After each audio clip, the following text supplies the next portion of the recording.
ថាកំមុំទៅស្ទើបាត់ពិសោធន៍ឲ្យគេបោកបានខ្លាយជាមួយម៉ាយដល់ថ្ងៃអាមានបាត់ពិសោធន៍ពេញខ្លួនហើយនេះឲ្យគេបោកបានទីអាមួយម៉ាយពី3ឆ្នាំឯណាទៅឲ្យគេបោកបានទីអញជឿប្រយយីមែន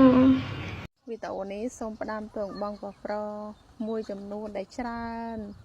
អាចចិត្តកុហកគេថាគាត់អាចមានប្រពន្ធអាចមានកូននៅកន្លោះអីចឹងណាឬមួយក៏ពោះម៉ាយពី2ឆ្នាំអីចឹងណាប្រពន្ធស្លាប់ប្រពន្ធអីណាខ្ញុំចង់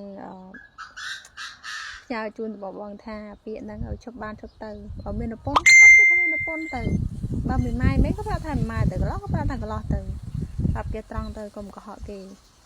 ប្រយ័ត្នតែគេដឹងប្រយ័ត្នដូចដូចគេ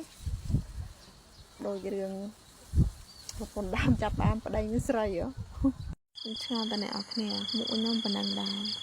ភ្នែកមានពីរមានមុខមានមាត់លេចចំហដូចគេដែរតែពេលខ្ញុំប្រាប់គេថាខ្ញុំប្រហែលមានសារទេមានណាគេជឿខ្ញុំទេអ្នកអរគ្នាមិនវត្តខ្ញុំហ្នឹងតំណងកុហកគេបោកគេខ្លាំងមែនបានគេអត់ជឿយ៉ាងនៅស៊ីងកលហ្នឹងចង់ងប់ទៅវិញឯងប្រាប់គេគេជឿទៀតតែនិយាយបែបជឿនេះថប់តែតោះធីមនឹកស្រីរឹងមាំគ្នាយើងឥឡូវខ្ញុំអស់ TikTok ទៅឃើញពូមួយគាត់និយាយថាមនុស្សស្រីរឹងមាំច្រើនតែឯកាហើយបើមនុស្សប្រុសគេច្បាស់លាស់ពិតប្រាកដគេអត់សូវត្រូវការមនុស្សស្រីរឹងមាំទេអញ្ចឹងយើងកុំរឹងមាំពេកធ្វើតាមពូខ្លះទៅរឹងមាំឯកាមែនហ្នឹងពូគាត់និយាយត្រូវនឹងបើខ្ញុំរឹងមាំដែរឯកាមែនអញ្ចឹងយើងរៀនតាមពូគាត់ប្រាប់ខ្លះទៅធីមស្រីរឹងមាំគ្នាយើងចេះញាក់ញក់ខ្លះទៅណាបងចេះមួយចុះពីរទៅណាញាក់ញក់ខ្លះទៅកុំរឹងមាំពេកឯកាណារៀនតាមពូគាត់ប្រាប់យើងទៅគាត់មានបំណងល្អជាមួយយើងដែរទេធីមស្រីរឹងមាំគ្នាយើងកុំរឹងមាំជ្រុលពេក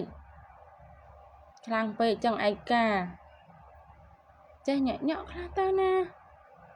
ចឹងផ្ដាំទៅធីមស្រីរឹងមាំទាំងអស់គ្នាកុំរឹងមាំពេកចេះញាក់ញក់ខ្លះទៅកុំរឹងមាំពេករឹងមាំឯកាដូចពូគាត់ថាមែនហ្នឹងណាពូគាត់មានបំណងល្អចំពោះយើងទេ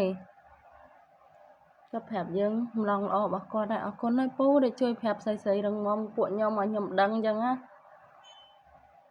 ថារឹងមាំពេកឯកាពូនិយាយត្រូវមែនរឹងមាំពេកឯកាគេអត់សូវខ្វាយខ្វល់មែននឹងយើងរឹងមាំពេកមិនដែរបត់ថ្មីហ៎វិលមកខំខ្ញុំវិលមកខ្លាំងមែនតើបងប្រហែលថ្ងៃនឹងមើលតកូតគេចេះតែមានមកឲ្យតើគូតមកឲ្យគូតអ្នកខ្លះគូតឡើងស្វិតហើយឲ្យគេមើលគូតព្រីដល់ក៏ប៉ាត់ចាញ់បោកហ្នឹងចាញ់បោកប្រុសទេស្រីហ្នឹងតើគូតឲ្យគេមើលហ្នឹង